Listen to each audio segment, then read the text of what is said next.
Thank you all for joining us today. We are here to discuss social drivers of health, health equity, and HCC scores as drivers for value-based care during today's presentation. Now, before we get started, just a couple quick things to go over. First and foremost, if you do have any questions at any point in time, please feel free to enter those into the chat. If we don't have time today because we have so much content for you all, we will reach out to you to answer those questions after the webinar.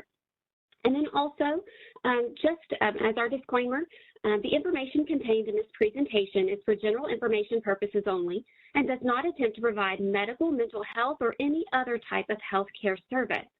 This presentation is not intended to be an alternative to medical treatment, and the content of this webinar may not apply directly to specific circumstances. The information is provided by UK Healthcare's Kentucky Regional Extension Center, and while we do endeavor to keep the information up to date and correct, we make no representations or warranties of any kind, express or implied, about the completeness, accuracy, reliability, or suitability with respect to content. So my name is Jessica Elliott. I am the Quality and Value Team Lead and Quality Improvement Advisor here at the Kentucky Regional Extension Center. And I am also joined today by my fellow colleague and Quality Improvement Advisor, Robin Kernel. You all are, if you're working with us, you're very familiar with some of the services that we do provide and have been providing for well over 10 years now. We encourage you that if you have any questions about some of the other services outside of our quality improvement and QPP support, please reach out to your advisor and we will get you in contact with the appropriate department to get those services to you. Now, for our agenda today, as I mentioned, it is chock full. And so we're going to talk a little bit about equality, equity, discussing some of these terms in today's role in healthcare. Then we're also going to talk about value-based care and population health and how those social determinants or social drivers play a role in that transition to value-based care. And then finally, we're going to take some time and dig into HCC scores and those impacts and implications to the quality payment program. So first, let's start out with really just talking about some of the terminology that is out there now. And we've been having lots of conversations, even outside of the healthcare realm about what is equity, what is equality, what does that look like and feel like, and how does that translate to healthcare? And there's lots of different definitions out there defining equity. There's no one set standard definition, but we've got a couple of the most commonly accepted definitions on the screen. CMS's framework for health equity is one of the leading definitions that we have identified, as well as from CDC. But ultimately, health equity really means that people have opportunities based on their needs. So an example of what health equity really is it could be that, you have two patients and they're going to the same health center, and that health center is charging people based on their ability to pay. So a person who can't afford health care or can't afford to make a certain payment amount, they might receive it at a free or a reduced cost, while another person may pay for that and pay a certain price for that exact same health care. And healthcare also means that everyone, regardless of their background, they have the opportunity to live to their full health potential. So that means that race, class, gender, or other social circumstances should not systematically make it more difficult to attain good health, that we're creating systems that provide that equitable care. And so as we start to talk about equity, we have to look at some other terms that are associated with it. And I think most of us are, pretty familiar with the definitions of inequality versus equality, but I think this is a kind of a good example. You might be familiar with Shel Silverstein and The Giving Tree. I know that was a favorite book of mine whenever I was younger. but the familygivingtree.org has really taken these terms and utilized this as a great example to really explain the difference between inequality and equality, equity, and justice. So inequality, as you can see on the left-hand side of the screen, is that it's unequal access to opportunities, right? So in this image, both boys, you know, they have access to this tree. However, one side of the tree has way more apples than the other. So there's an unfair advantage. We can clearly see that there's an inequality taking place, right? So then we look over to what is equality, and that's giving everybody the exact same tools and assistance regardless of the system and regardless of their own personal circumstances. And so you can see in this image that while they're given the same resources, both boys have the same ladder, but they're not factoring in the differences in access, right? That one side of the tree is leaning, and so there's one person there's that one boy who he can't reach still, even with that ladder.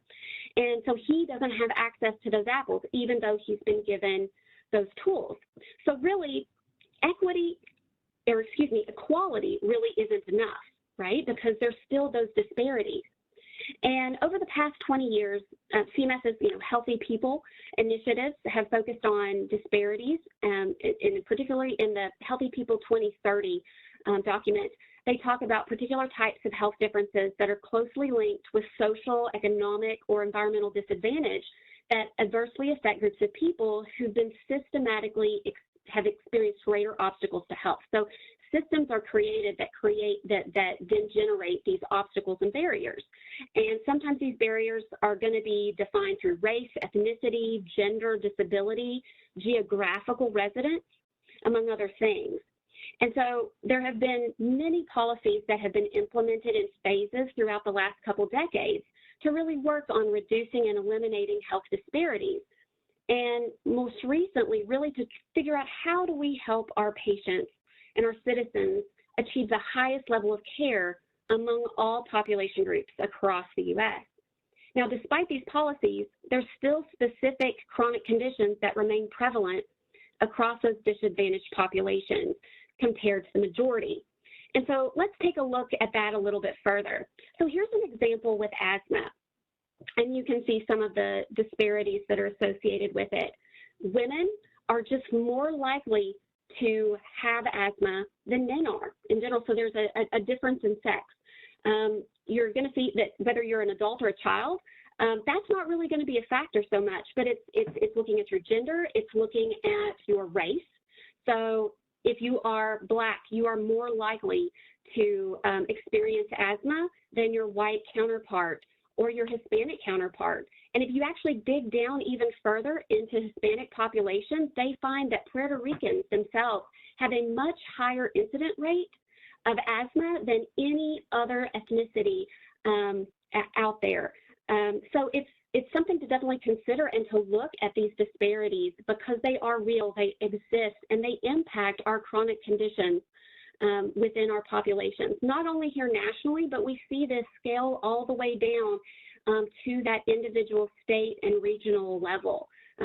Poverty comes into play. If you're below the poverty level, odds are you're going to have a higher incident rate of asthma. And so, we want to make sure that we have an awareness that these disparities do exist, that there are these inequalities, and that we need to make sure that we're closing the gap on those to be able to give that access to everyone.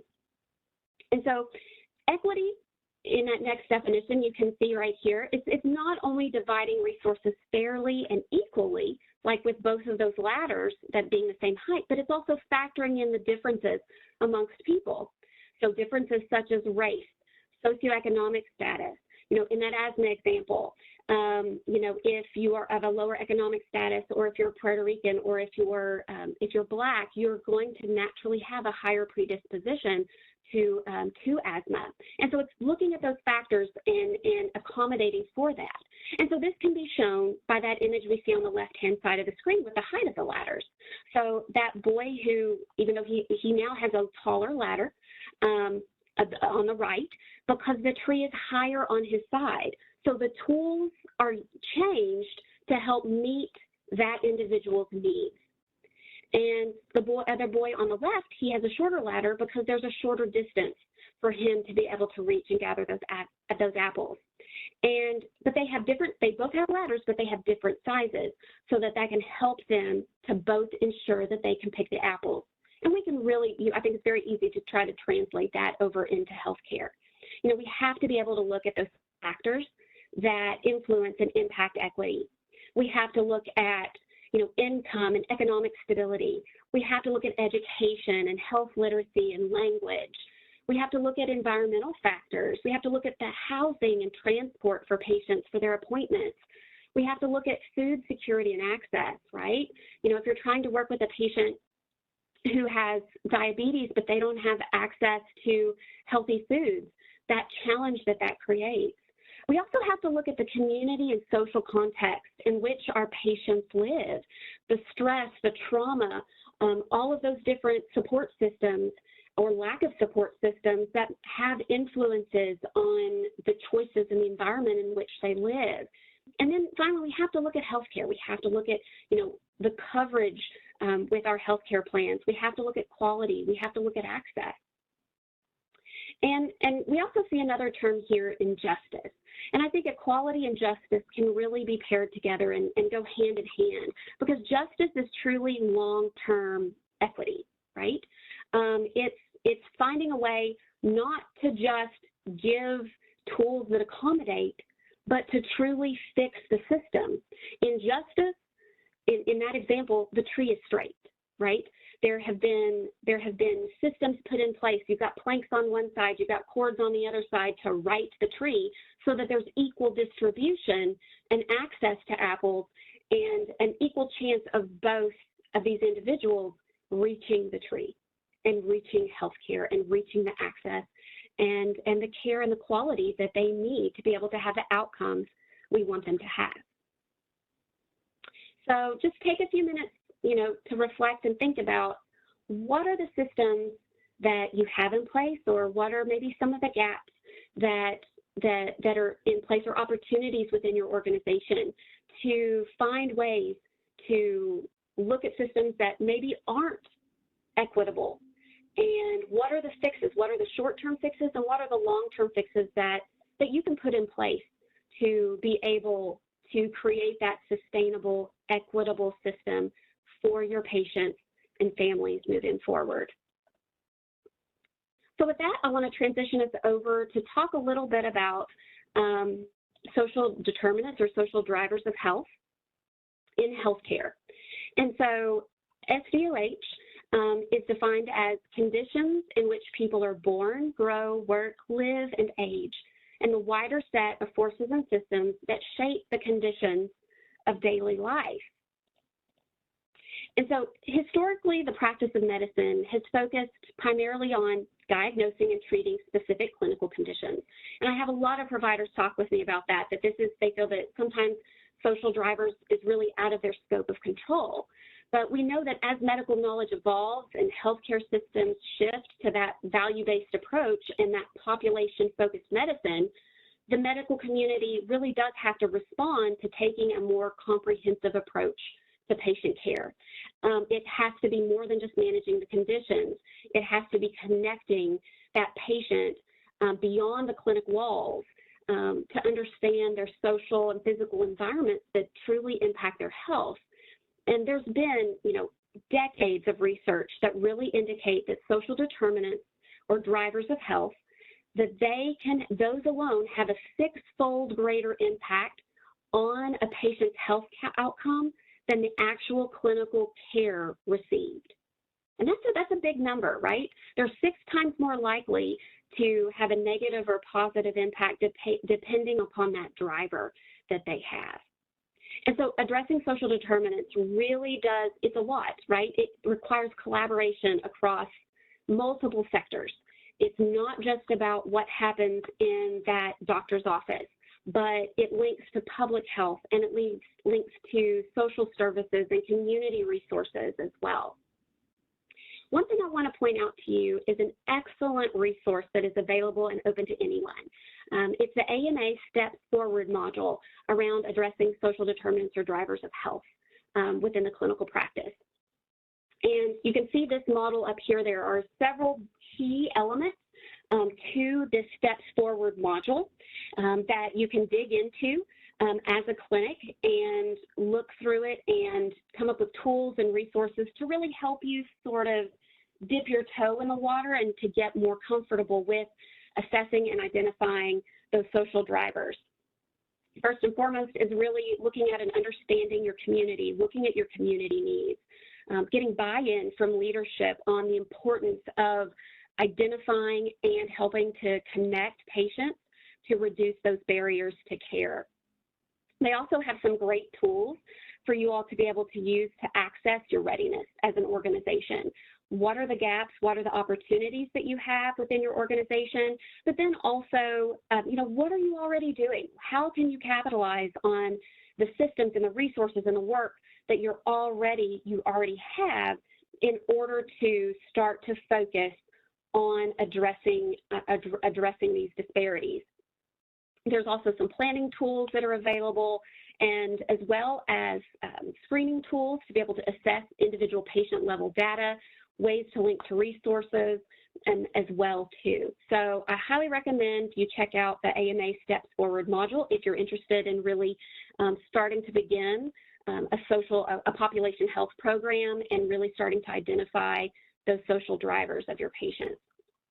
Now, when we look at social drivers of health, there are 5 main categories that we see identified with this.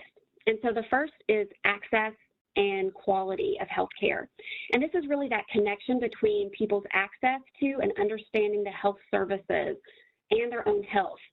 So it's looking at the type of insurance they have, if they have insurance, access to healthcare providers, access overall to healthcare systems, primary care access, and health literacy. Then it's looking at education, right? And so this is going to be that patient's connection to education and really overall well-being.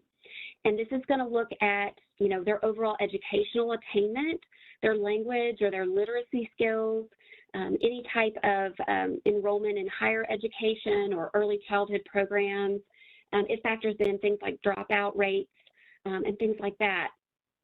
For social and community, this is going to be looking at the characteristics of the context in which your patients live, learn, work, play, and their overall health as well. And that's going to look at those community connections, right? That's going to look at the conditions of their workplace. That's going to look at some of the other social factors that come into play. And then you have economic stability, and the things that fall into this bucket are really related to financial resources, right? So it's going to look at income, it's going to look at cost of living, it's going to look at where they're at, in the DCI index, that they're at or above poverty level. It's going to look at their ability to obtain food. It's going to look at their housing stability and access to adequate housing. And then also, you're going to want to screen and look at your neighborhood and overall environment. So that's going to look at, again, housing, transportation, air quality, crime, and violence. So all of these are 5 main buckets, and there's lots of different theory. There's lots of different resources around and even subcategories of all of these social determinants. But these are the 5 main broad buckets that are looked at whenever you're assessing social determinants or social drivers. And that actually kind of brings me to level setting of some terms, right? I think already today we've seen it listed as social determinants, and we've also seen it listed as social drivers. Both of these terms are currently being utilized interchangeably in healthcare, and they're ultimately describing the strengths and barriers related to health outcomes. However, we are in the process of shifting to social drivers rather than determinants, simply because drivers is a more accurate, it's a more inclusive term of what is working within this system. And so you can see by the 2 infographics that we have here, One infographic is a current infographic that's posted, and that's social determinants of health. And then we have another current infographic that lists it out as social drivers of health. And it's the exact same information, it's the exact same statistics. So it's used interchangeably, but we want to try to start moving to and shifting to that drivers of health rather than determinants to be more inclusive in our language when referring to it. So according to America's Health Rankings, Kentucky, unfortunately, is among the 10 unhealthiest states in the nation, and it's 43rd in 2021. So health disparities, we know they exist. We know that those inequalities exist across the state, and they are driving factors. And so really taking up the mantle of addressing those drivers of health and focusing on equity, along with partnerships with federal, state, and government agencies, there really is an opportunity for change. We know that we have a population that is in rural, poverty-stricken areas. We know that food insecurity is an obstacle for a lot of our patients. And we know that a lot of those factors are driving our cardiovascular disease. We know that a lot of those factors are impacting our cancer incidences, our lung cancer rates, our diabetes rates.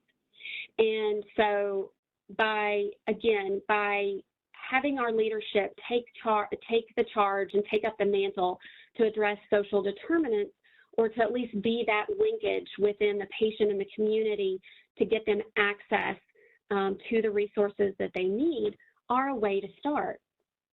And so you're wanting to tackle social determinants, you're wanting to start to begin to explore, where do you begin, right? And so it's looking at our data. What is the data that we have that we can utilize right now?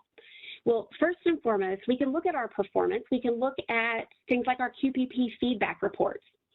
So we can look at some of the downloadable files from the QPP portal, and you can look at your cost performance, and you can actually identify patients who have the 4 main chronic conditions, right? Who have COPD, heart disease, diabetes. You can identify that portion of those patients from your QPP feedback reports, and that's a place that you can start from.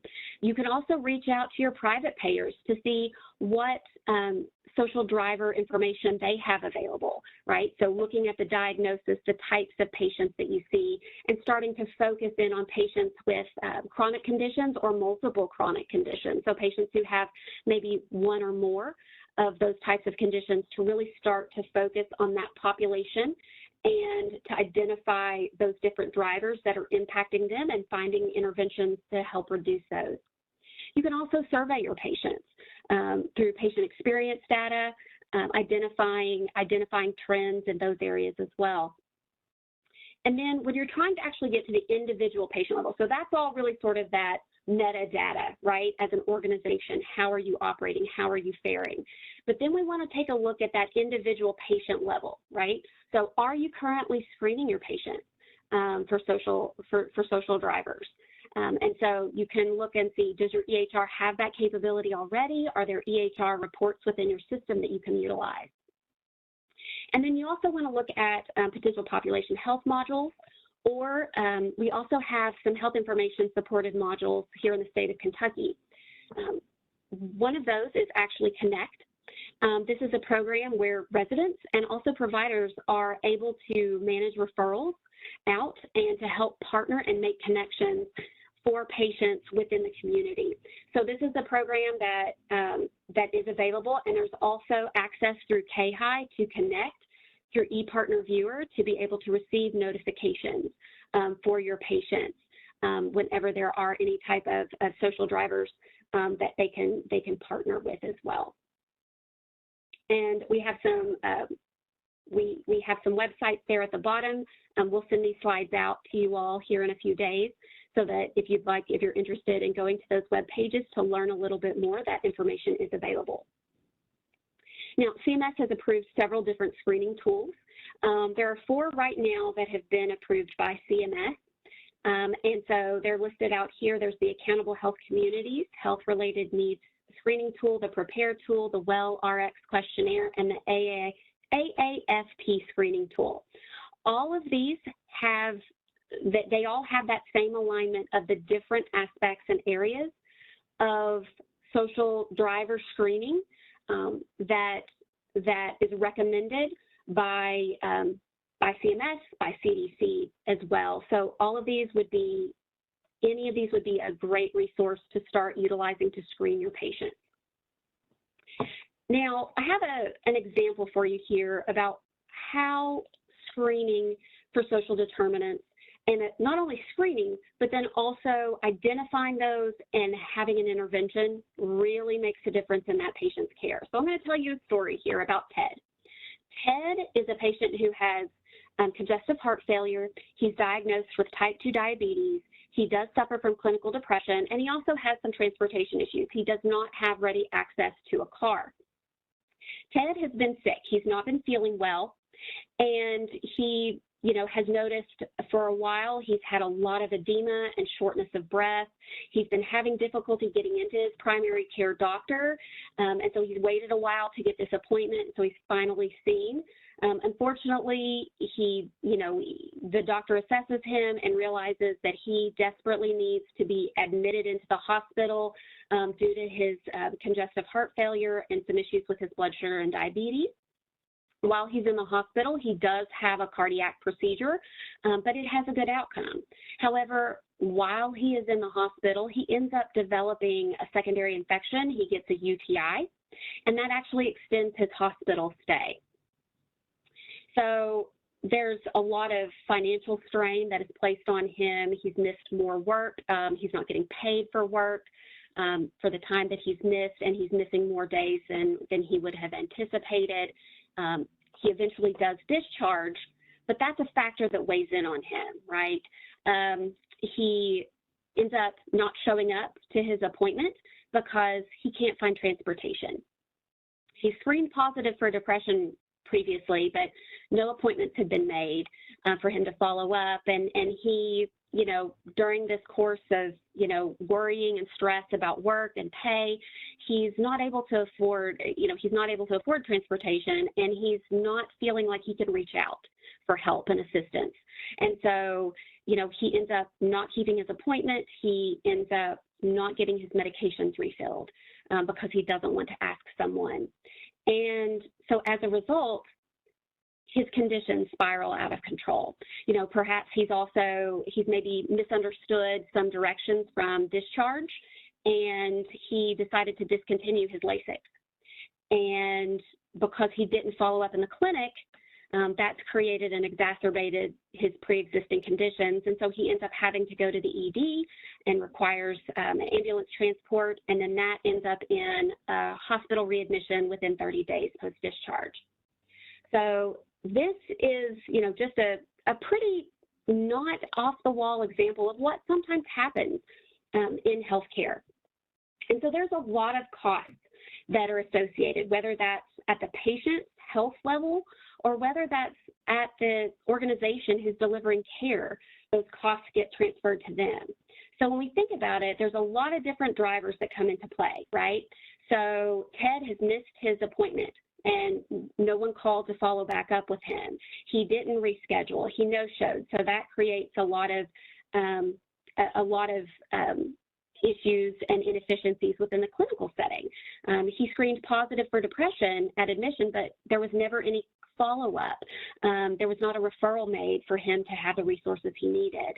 So he didn't pick up his medications, his symptoms worsened, and then he was back in the ED.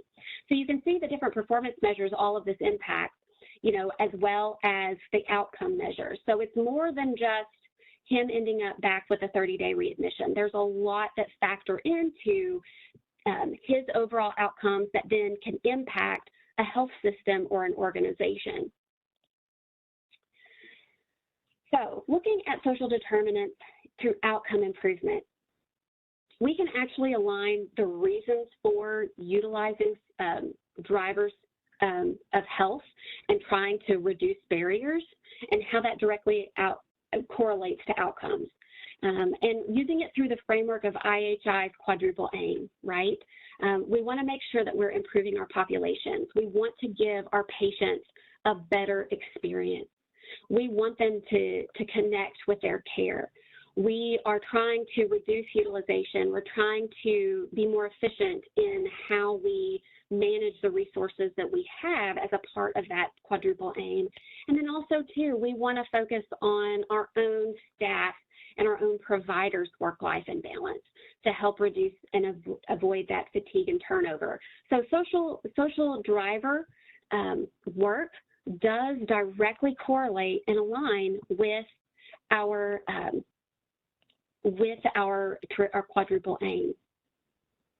So now there's a couple things that, we could do to really impact TED's story. Can we solve all of TED's problems from the healthcare side? No, we can't, right? But there are things that we can implement as a practice or as an organization that could help make an impact to the TEDs out there. The first thing is assessment, right? So looking at screening tools that are integrated into the EHR. Utilizing clinical decision support tools and reminders. So if TED is screened positive for depression, having a pop-up alert as a reminder to make sure that there's a follow-up or a referral made for TED. And then also having some scripting put in place for your clinical staff whenever they're asking those sensitive questions. Keep in mind a lot of these SDOH screenings are going to be new, not only for you as a provider, but also for that patient. And it's going to be asking things about their home life, their culture, their background and experience that they might not be used to answering. And so I think it's important to always keep that in context. Finally, we also want to look at how do we address those issues. So we can start out very simply of developing a list of community services that you know of. If you're working with patients with diabetes and they're having access to access issues to healthy foods, are there vouchers that you can provide? Are there, coupons and discounts to farmers markets that you can help make a connection with, or food pantries within your community that you can provide a list of resources for that patient? Are there classes that are free through your local health departments that you can make a connection with? Utilizing community health workers is also another great tool that we're seeing really start to take off. It's been in a lot of other states for a while, but we're really starting to see it take hold here in the state of Kentucky. Having your community health worker to do home visits and to be a part of that patient's care post-discharge. Utilizing the Connect portal, having the patient go to it, or as a provider, having you all connect that patient and make those referrals to other community organizations. Also creating a network. So if you have primary care physicians that are maybe outside of your organization but refer to you, or their patients utilize your hospital, making sure that you have that good bi-directional communication with those providers so that you all are collaboratively managing that patient's care, and that whenever there are transitions happening from one setting to another. And then finally, too, we want to make sure that we are educating our staff, not just around implicit bias, but also unconscious bias, that we are not creating any additional barriers on top of the barriers that our patients face in and of themselves. So just really quickly, I wanted to highlight some information for you around the quality payment program and how this connects.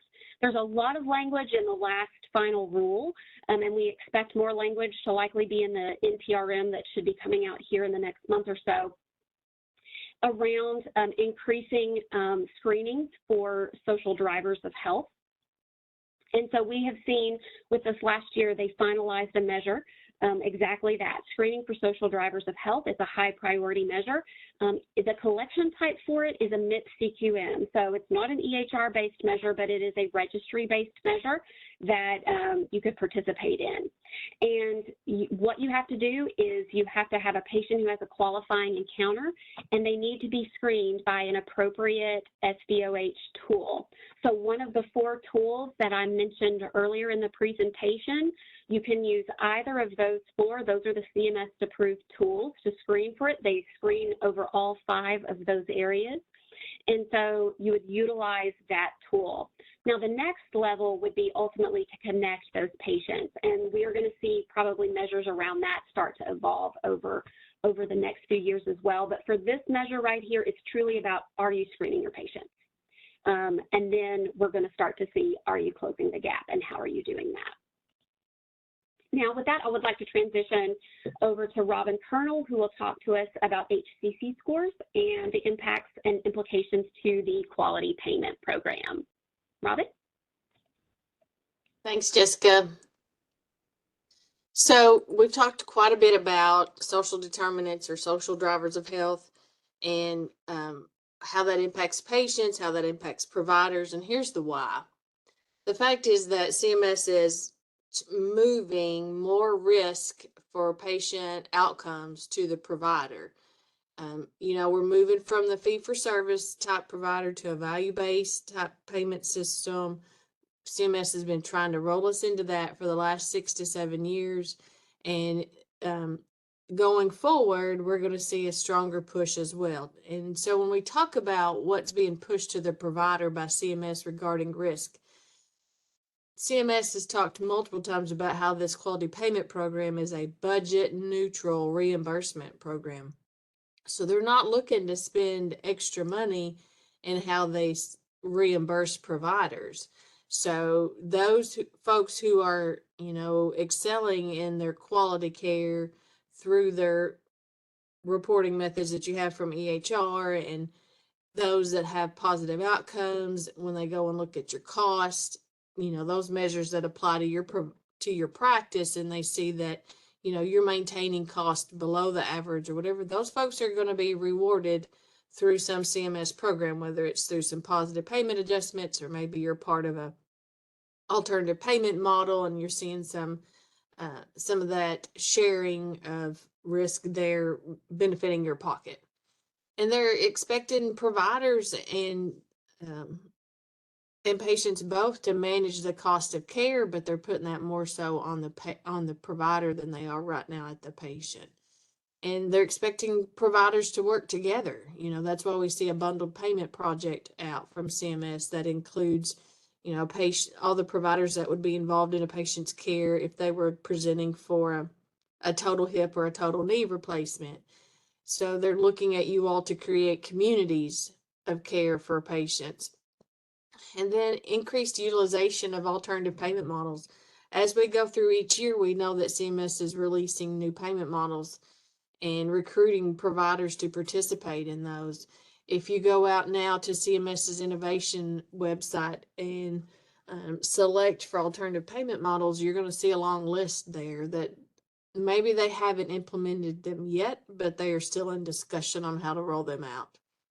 And then this is not an all-inclusive list, but they are expecting providers to somehow manage social determinants, and whether that's opening practices in underserved areas or more rural areas, or maybe it's moving to more of a home-based care to where you've got providers of some level, whether it's your physician, your nurse practitioners, or PAs, pushing them into home visits into certain populations and groups.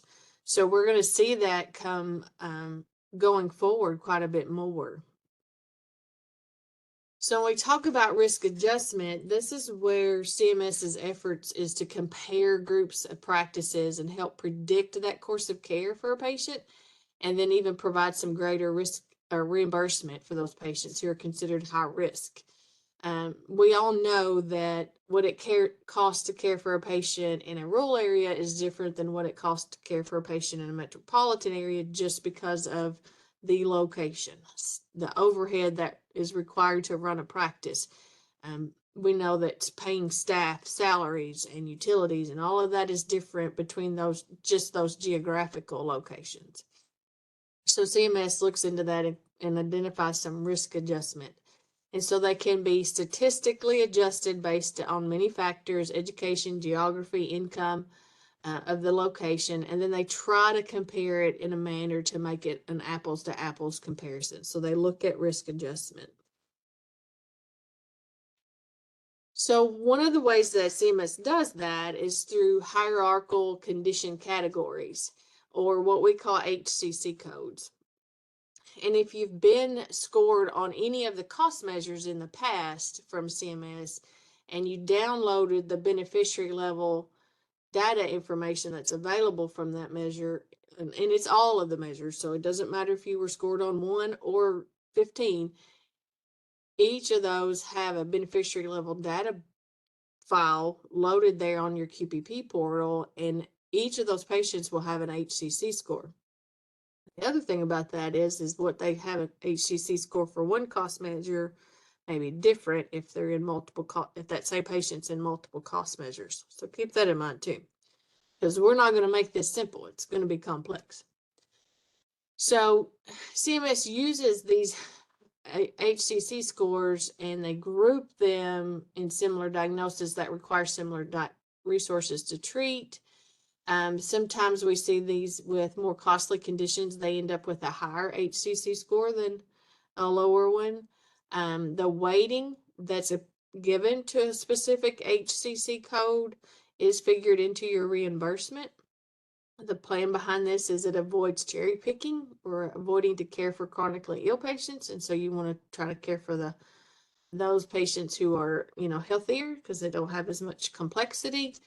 And, but on the flip side of this, the higher the score tends to improve reimbursement for treating those patients with a more complex or chronic illness when it comes to treating them for their care.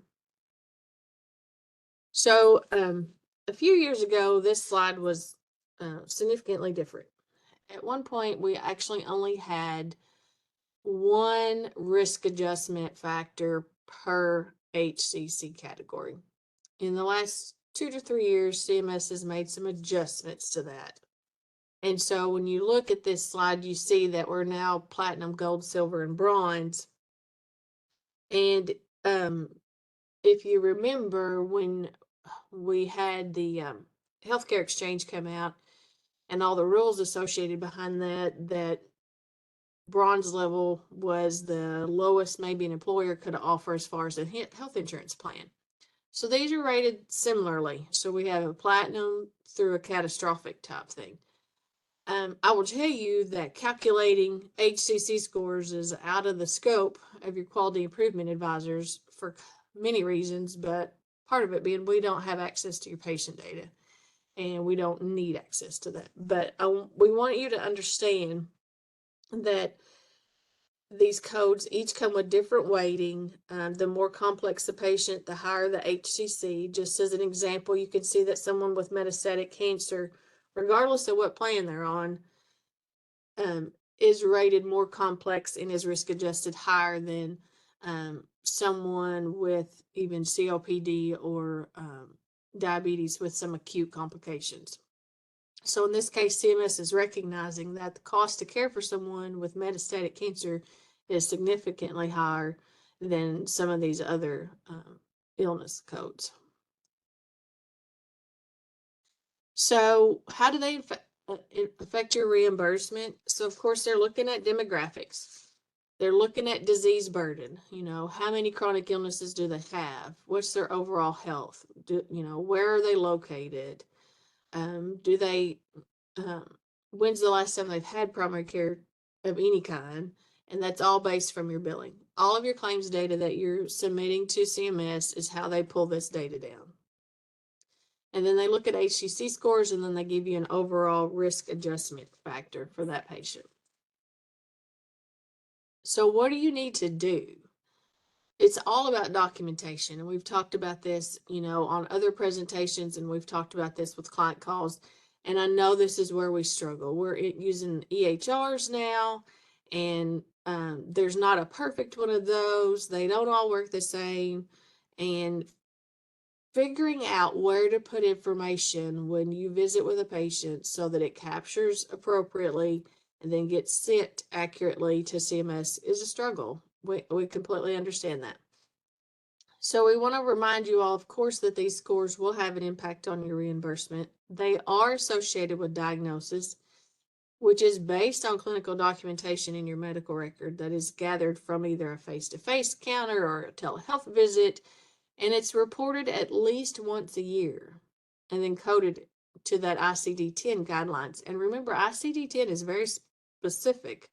You know, you don't just have a fall anymore. You fell in the bedroom tripping over a dog toy. You know, they're very specific. Additionally, when we talk about coding, when we say it has to be documented at least once a year, um, my colleagues joke when I call it the Medicare miracle, but essentially, if you have an incident or have a symptom or a diagnosis with a patient, and maybe it was new in 2022, but you failed to bring it up in any of your documentation in 2023, that patient, as far as CMS is concerned, doesn't have that diagnosis anymore. It can actually lower your HCC score for that patient. Greater specificity, accuracy in your coding is great. This is where your coders are so handy. I had someone tell me some time ago, several years back actually, that coders would probably not be needed with EHR implementation, and that was so false. Such a false representation. If anything, they're needed more so now, just because of all of that goes into coding. And then you got to work together. So if you do have medical coders in your practice and they're coming back to you either as the practice manager or your provider, they're doing that all for the benefit of you, for reimbursement, and benefit of the patient to make sure they're actually capturing that care associated with that patient. Not only do these conditions affect your reimbursement, but also we talk about outcomes. And CMS is expecting that generally things be addressed at every face-to visit, especially in primary care. I know we want to treat the acute illness, but we have to focus on some of the other issues as well too. You know, maybe you have a patient who's living with diabetes who comes in and it's been over a year and they haven't had a foot exam, but that's really not why they're there. It's still a good time to address their feet, because you know as well as that anybody else in the clinic that you may not get them back for another year. So sometimes you have to take that into consideration, and that's great to where your pre-chart scrubbing comes in hand too. If you've got someone that can look at the following day's schedule and see what's missing, or where you can utilize your clinical decision support tools within your EHR. All EHRs have those. It's a matter of how they are visible to the provider or your patient care technicians. You know, if you have somebody that, using that example just now about living with diabetes, hasn't had a foot exam, and your rooming assistant puts that patient in there and she notes that they don't have a foot exam in the last year, she can go ahead and ask them to take their socks and shoes off and explain to them why. You know, that way you're utilizing your folks to the maximum of their scope of practice and maybe taking some relief on the provider, you know, as far as that goes, but yet they can also document that, you know, patient roomed and prepared for a foot exam as well as whatever their chief complaint was for that visit. So just to bring back up our friend Ted that Jessica talked about earlier, this is just an example of what we would see for risk scores related to someone like Ted's story. So, you know, he's a 74-year-old male. He is married, lives with his wife. He's got 3 chronic conditions that we know about. We know that he's listed transportation as a difficulty. He has had a primary care visit. He's experienced an extended hospital stay, and now he's having trouble maintaining his health due to his transportation and access issues. And so when you look over here under this hypothetical example of what an HCC prediction score looks like, we can see that he actually gets a risk score for his age. He gets a score for his chronic complication associated with his diabetes diagnosis. He gets a score for his congestive heart failure. He gets a score for having an acute MI at some point that required his hospital stay. Angina and cough, even though they have numbers, they don't necessarily get risk scores according to that, nor his hand contusion and his wrist sprain. So just keeping in mind that there are things there. We can also see that CMS also gives a risk score for multiple chronic conditions too, which is listed there under the diabetes and congestive heart failure. So keeping in mind that you don't just get one score per patient. They really get multiple risk adjustments or risk factors adjusted into their care because of their multiple chronic conditions. So I'm keeping an eye on the clock because we are 10 minutes till, so I may skip through these, rather quickly going through, but as always, if you've got any questions, you can put them in the chat and we'll reach out with you following our presentation or, at our next call with our clients. But just to kind of keep moving through here. So how HCC scores in the quality payment program. I mentioned earlier that all of your cost measures, if you have a patient, if you are scored on cost, on any cost measure, your patients will have an HCC score. And they could be different amongst each measure if they are scored in a couple of different cost measures. So remember, there are 25 measures in that cost category. It's unlikely that any provider is measured on all 25, but it is very likely that Medicare spending per beneficiary clinician could be scored for the majority of providers. This is around a hospitalization. There are comorbidities included in that scoring, and it also includes patient age, disability, if they are an end-stage renal disease patient, if they've had long-term care. So we want you just to keep in mind that you do have data available to you if you've been scored in the past on a cost measure. If you have not, and maybe 2022 could be your first year for it, we as your advisors will help you look for that and help you pull that data out. The purpose behind that beneficiary list is to give you an idea of who your high utilizers of care are, and it gives you lots of data about your practice in general, as far as your patients and your providers and where you spend the most of your resources on.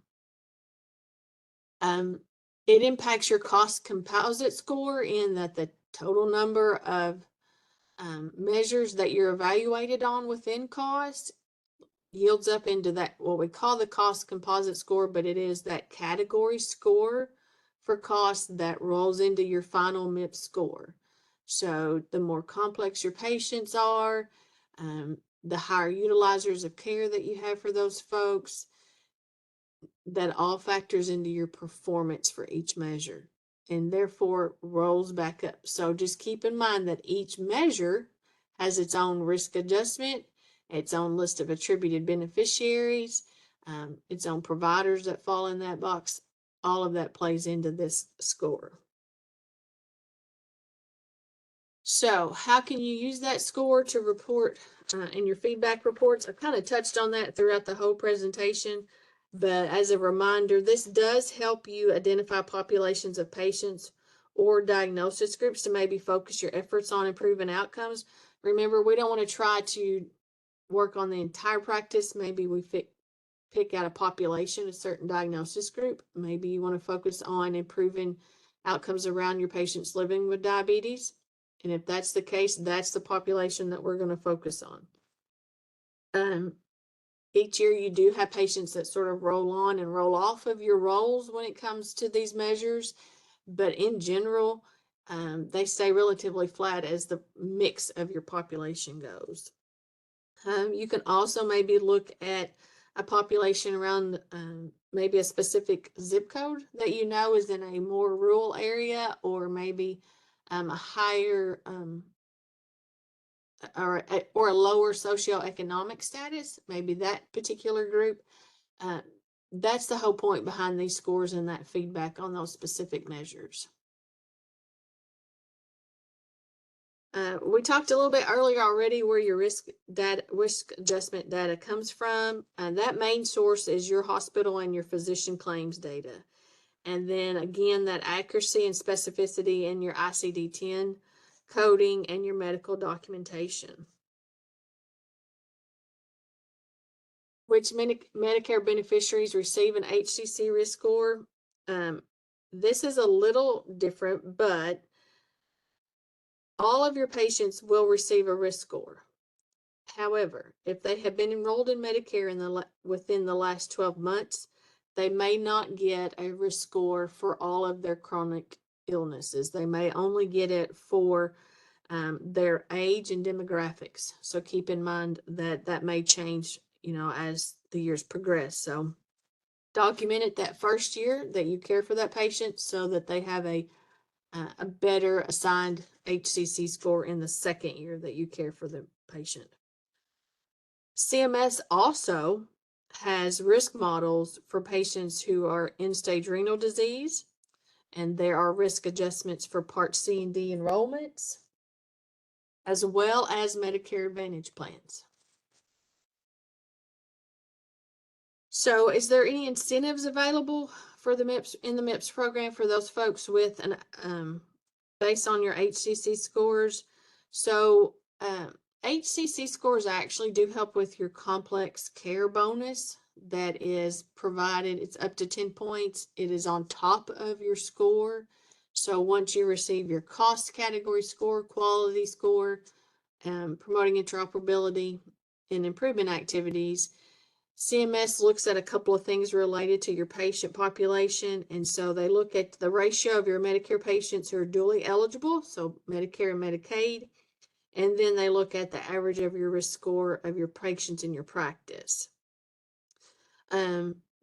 For 2022 and going forward, CMS also looks at this average or median score from prior years, how your HCC score was in the prior year.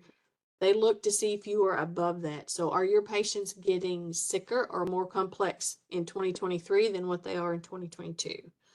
So again, more specificity in your documentation, making sure that we list all of those chronic illnesses, all of those patient demographics, access and things of that nature needs to be documented so that you maintain that higher score each year for those patients. So what can you do? As I've mentioned, pull your previous year's cost category feedback reports. So you'll have those for 21 potentially. This year we'll see when the final feedback comes out for 2022. And then prior to that, you could go back and look at 2017, 18, and 19.